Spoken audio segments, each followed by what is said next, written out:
সকালের সময় ছিল।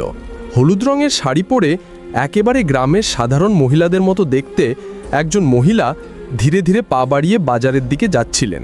কারো ধারণাই ছিল না যে এটি অন্য কেউ নয়, বরং জেলার এসপি ম্যাডাম আনিকা শর্মা।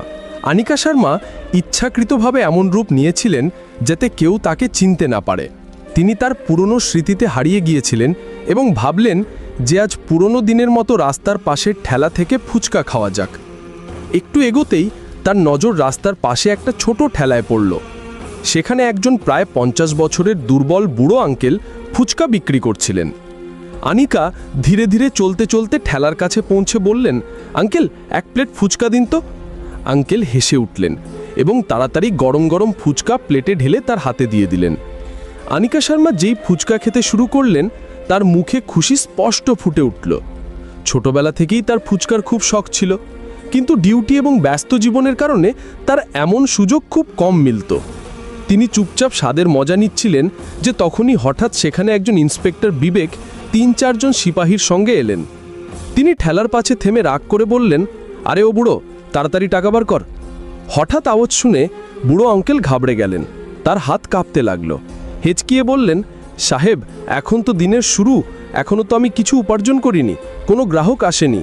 সন্ধ্যায় আসুন, তাহলে টাকা দিয়ে দেব, এখন আমার কাছে নেই।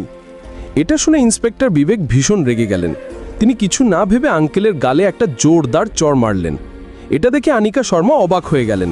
তিনি তুরন্ত মাঝখানে এসে বললেন, থামুন ইন্সপেক্টর সাহেব, আপনি এদের কাছ থেকে কোন বিষয়ের টাকা চাইছেন এবং কেন?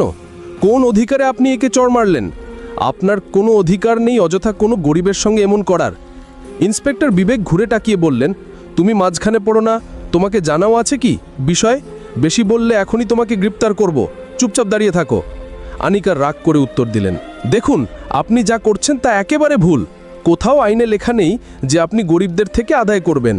আপনি এদের ওপর অত্যাচার করছেন, এর পরিণাম আপনাকে ভোগ করতে হবে, সংশোধন হন।